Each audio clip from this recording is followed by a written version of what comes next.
E é isso aí, pessoal. Nós aqui outra vez. Continuando então a nossa estrutura da defesa trabalhista. E agora nós vamos ver os requerimentos finais. Você se lembra, quando você fizer, se for o caso, a inicial trabalhista, a diquinha, o bizu que eu dei é o NOPROPRO mais JG e ONO, que é a notificação, procedência e provas, mais justiça gratuita, se o problema te der informação, e honorários de sucumbência sempre. Isso é lá na inicial. E aqui na defesa, qual é o bizuzinho? Olha só, é o IMPRO, PRO mais ONO. IMPRO, PRO mais ONO. Você vai pedir a improcedência da inicial, porque afinal de contas você está fazendo a defesa, você está fazendo a contestação.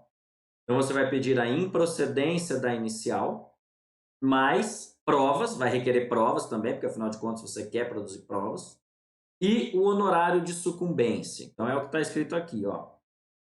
No entanto, reforço uma coisa importante, que é o seguinte, ó.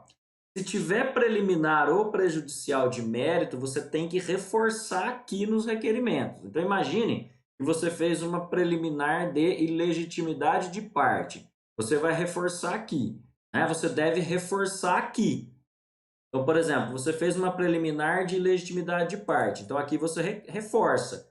Você coloca que seja acolhida a preliminar de ilegitimidade de parte, né? Extinguindo-se o feito sem julgamento de mérito. Né? Se quiser ainda fundamentar de novo com o mesmo artigo que você colocou lá em cima, pode. Você não pode deixar de reforçar aqui.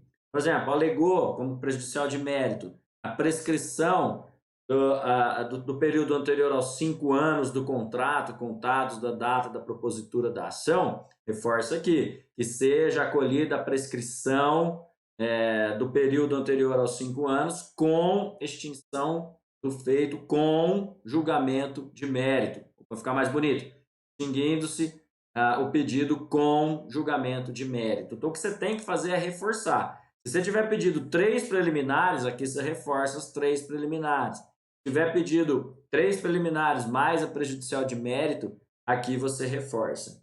Depois você pede a improcedência da ação, procedência total da ação. Você protesta por produção de provas. Protesta por produção de provas e pede necessariamente o honorário. O alto texto é o mesmo. Pleiteia honorários advocatícios com base conforme o alto texto que eu já indiquei. Agora veja bem aqui, presta atenção. E a justiça gratuita, professor Marlon, como é que fica nessa questão? A justiça gratuita, você tem que olhar o que o problema vai te falar. Em regra, não tem. Não tem porque você advoga para uma empresa. Empresa, você advoga para um empregador que tem, em tese, condições de arcar com pagar as custas processuais. Mas o problema pode te falar. Né? Se o problema falar que a empresa não tem condições, está passando por muitas dificuldades, já vai fazer o pedido de recuperação judicial e tal, aí neste caso você pode pedir a justiça gratuita. Mas tem que observar muito o que o problema te traz. Se for esse caso, e fundamentar nesta súmula aqui, ó. A súmula fala o quê? Ó, presta atenção. A súmula é a súmula 463 do TST. Desculpa, vou falar de novo. Súmula 463 do TST. É que eu vou falando para vocês aqui, dando aula para vocês e pensando em situações que isso poderia acontecer, eu acabo aqui me confundindo. Então, súmula 463 do TST. O que ela fala? Olha lá, no item 2. No caso da pessoa jurídica, não basta a mera declaração. É necessária a declaração de pobreza, tá? De hipossuficiência. É necessária a demonstração cabal é total, demonstração ampla, da impossibilidade de a parte arcar com as despesas do processo. Então, o problema é de falar, olha, a empresa, tua cliente, não consegue, ela tem uma impossibilidade cabal de pagar as despesas do processo. Então, o problema já te deu a letra. E você tem que pedir justiça gratuita, mesmo sendo pessoa jurídica. Ficou mais uma dica do professor Marlon? Presta muita atenção. Repito, justiça gratuita na contestação. Em regra, não tem.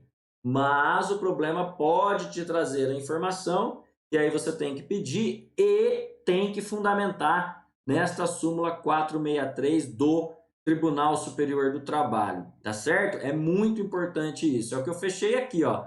Se o problema disse que o empregador não pode arcar com as despesas do processo, você deve pedir e fundamenta nesta súmula. E o fechamento, meus amigos? E o fechamento, como fica? O padrão. Fechamento padrão. Termos em que pede deferimento, local e data, nome e número da OAB do advogado.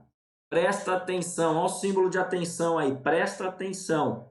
Não tem valor da causa. Por quê? Porque é uma contestação, é uma defesa. Então você não tem que colocar valor da causa. O valor da causa é só para petições iniciais. Legal? E agora? Agora nós vamos fazer um modelinho, um probleminha aqui, que é, tá, o problema 14 do livro do Heraldo, que eu volto na próxima aula para falarmos. Não se esqueça, sigam aqui, ó, Bizuzinho, tá aqui do lado, Bizuzinho de Direito do Trabalho. Espera aí que eu já venho.